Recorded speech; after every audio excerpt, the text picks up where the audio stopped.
এই ভূমিৰ সন্তান মই এই ভাৱভূমি দেৱভূমি এই তীৰ্থভূমিৰ মই সন্তান মই আপোনালোক সকলোৰে সন্তান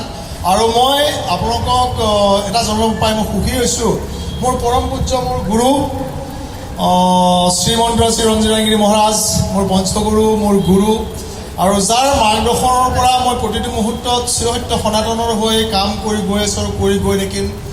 আপোনালোকে সকলোৱে জাতি ভেদ পৰিহাৰ কৰি ভাষা পৰিহাৰ কৰি ভাষা নিজৰ নিজৰ ভাষা আপোনালোকৰ লগত ৰাখক ক'ব লগা নাই কিন্তু বিপদৰ সময়ত সকলো যে সকলো সনাতনী একত্ৰিত হয় দুখৰ সময়ত সুখৰ সময়ত যেতিয়া দুখৰ সময়ত আৰু সুখৰ সময়ত যেতিয়া সকলো সনাতনী একত্ৰিত হ'ব তেতিয়া কোনো বিধৰ্মী সি যোনেই নহওক আমাৰ হিন্দু হ'লেও কেতিয়াবা আমাক হিন্দুৱে হিন্দুক আক্ৰমণ কৰে আমাৰ বৰ্ধনৰ বংশধৰ আছে জয়চন্দ্ৰ বংশধৰ আছে বা এনেকুৱা আমাৰ বিভিন্ন মোগলৰ বংশধৰ সকলো আছে ঈশা সকলো আছে সকলোৱে আছে কিন্তু এটা কথা যোন দুষ্কৃতিকাৰী সেই দুষ্কৃতিকাৰীসকলক আমি প্ৰতিৰোধ কৰিবলৈ আমি কি কৰিব লাগিব আমি সকলোৱে একত্ৰিত হৈ থাকিব লাগিব আৰু একত্ৰিত শক্তিয়ে হৈছে আমাৰ সংঘ শক্তি সংঘই শক্তি আৰু কলিযুগে সংঘ যেতিয়া আপোনাৰ সংঘবদ্ধ হৈ থাকিব আপোনাৰ শক্তি সদায় থাকিব এই হাতৰ মুঠিত যেনেকুৱা শক্তি থাকে কিন্তু এটা এটা হ'লে শক্তি নাথাকিব আপোনালোকে নিজৰ ভাষা নিজৰ সভ্যতা সংস্কৃতি জাতি মাটি ভেটিৰ কাৰণে আপোনালোকে সকলোৱে একত্ৰিত হওক মই তাৰে কামনা কৰিছোঁ প্ৰতিটো মুহূৰ্তত আপোনালোকৰ বিপদৰ সময়ত এবাৰ ফোন কৰিব যিমানখিনি পাৰোঁ নিজৰ জীৱিত পিণ্ড দান কৰি যিহেতু মই ধৰ্মৰোগে কাম কৰিছোঁ আৰু আপোনালোকক ৰক্ষাৰ কাৰণে গুৰু মহাৰাজৰ নিৰ্দেশ আমি প্ৰতিটো সময়তে আমি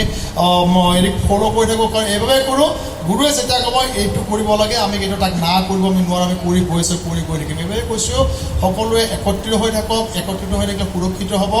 আৰু শাস্ত্ৰ আৰু অস্ত্ৰৰ জ্ঞান সকলোৱে ল'ব শাৰীৰিক যিটো শক্তি শাৰীৰিক শক্তি থাকিলে আপোনাৰ যদি কোনোবাই কিবা অপশক্তি অপকৰ্ম কৰিবলৈ আহে আপুনি তাক মহিমূৰ কৰিব পাৰে যেনেকুৱা আমাৰ ভগৱানৰ শ্ৰীৰামৰ কথা আমি কওঁ বা ভগৱান শ্ৰীকৃষ্ণৰ কথা কওঁ শক্তি আছিলে কিন্তু আমাৰ ৰাৱণক বধ কৰিব পাৰিছিলে ৰাৱণক বধ কৰিছিলে ৰাৱণক হত্যা কৰা নাছিলে যেতিয়া আপোনালোকৰ ঘৰ পৰিবাৰৰ কোনোবা যদি কোনোবাই অত্যাচাৰ উৎপীড়ন কৰিব আহে তেখেতসকলক বধ কৰাৰ কোনো অপৰাধ নহয় কোনো পাপ নহয় কিন্তু নৰহত্যা মহাপাপ নৰহত্যা কেতিয়াও কৰিব নালাগে আৰু গোহত্যা নৰহত্যা যেনেকুৱা পাপ ঠিক তেনেকৈ মদ্যপান কৰি ঘৰত অহাটো এটা মহাপাপ এইবাৰ কৈছোঁ যেতিয়া মদ্যপান কৰে ব্যক্তিসকলৰ মানসিক ভাৰসাম্য হেৰাই পেলাই মানসিক ভাৰসাম্য যেতিয়া লোভ হৈ যায় তেওঁলোকে কি কৰে কি নকৰে নিজৰ ল'ৰা ছোৱালী পতি পত্নীৰ বা ওচৰ চুবুৰীয়াৰ ওচৰত তেওঁলোকে নিজে গম নাপায় এইবাৰেই কৈছোঁ আপোনাৰ সুৰক্ষিত হওক আৰু সজাগ হৈ থাকিব একত্ৰিত হৈ থাকিব আপোনাক কোনো একো কৰিব নোৱাৰে আৰু প্ৰতিটো মুহূৰ্তত আমি ধৰ্ম ৰক্ষাৰ বাবে নগাঁও নেকি যে আদিগুৰু শংকৰাচাৰ্যৰ কথা কৈছে আমি সেই মাৰ্গৰে আমি যিহেতু হয় আমি ধৰ্মৰ ৰক্ষাৰ বাবে বুলি নহয় মঠ মন্দিৰ ৰক্ষা কৰিবলৈ ধৰ্ম ৰক্ষা হ'ব ধৰ্ম থাকিলে বাচিব দিয়ে সাধু অন্ত মহাত্মাই আমাৰ গুৰু মহাৰাজে কৈছে যদি আমাৰ ধৰ্ম থাকে আমাৰ ভাষা সভ্যতা সংস্কৃতি জাতি মাটি ভেটি থাকিব নহ'লে আমাৰ সকলোবিলাক মানে নোহোৱা হৈ যাব এইবাৰে কৈছোঁ একত্ৰিত হওক আৰু নিজৰ নিজৰ ভাষা নিজে কওক আমাৰ ক'ব লগা নাই কিন্তু ভাষাক যে কোনো কেতিয়াও মানে কাৰো মানে তৰ্ক বিতৰ্ক নকৰে সকলোৱে একত্ৰিত হৈ থকাই বিচাৰোঁ হিন্দী ভাষীয়ে হওক বেংগলী ভাষীয়ে হওক অসমীয়া ভাষীয়ে হওক মই অসমীয়া বুলি নকৰে মই অসমীয়া ভাষী চিৰচেনেহী মোৰ ভাষাজনী মোৰ আই অসমী 29টাও আকাৰ লগাই মিয়া কৰি পেলালে আমাৰ অসমৰ সভ্যতা সংস্কৃতি মিয়া সংস্কৃতি কৰি পেলালে এতিয়া মিয়া বিহু পাতে আমাৰ বিভিন্ন ঠাইত কিন্তু আমি সনাতনী হিন্দু হিচাপে হৰ হৰ মহাদেৱ সকলোৱে ক'ব লাগে হৰ হৰ মহাদেৱ আৰু আমাৰ আজি অনুষ্ঠানত আমাৰ শ্ৰীমতী আমাৰ ৰাধিকা চক্ৰৱৰ্তী মোৰ ভগ্নীতুল্য কাৰণ যিহেতু আমাৰ ইয়াতে কাষতে আমাৰ ঘৰ তেওঁৰ জিলাত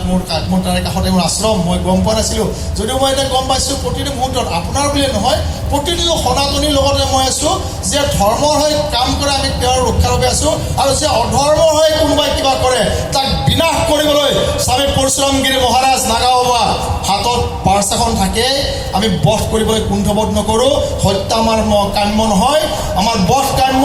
আমি শান্তিৰ কাম্য আমি শান্তিৰ পূজাৰী দেশৰ অগ্ৰগতি দেশৰ প্ৰগতি সমাজৰ মংগল হকে আমি কাম কৰোঁ জয় অসম জয় হিন্দ জয় শ্ৰীৰাম সকলোৱে কওক জয় শ্ৰীৰাম জয় শ্ৰীৰাম আপোনালোকৰ কণ্ঠত অকণমান শক্তি নামানে অস্ত্ৰলৈকে মই যুদ্ধ কৰোঁ মোগলৰ আক্ৰমণত আমাৰ বহু সনাতনী হিন্দু মানে ইছলামিকৰ হৈছিলে এবাৰ ভিতৰৰ পৰা কওকচোন জয় জয় শ্ৰীৰাম ধন্যবাদ।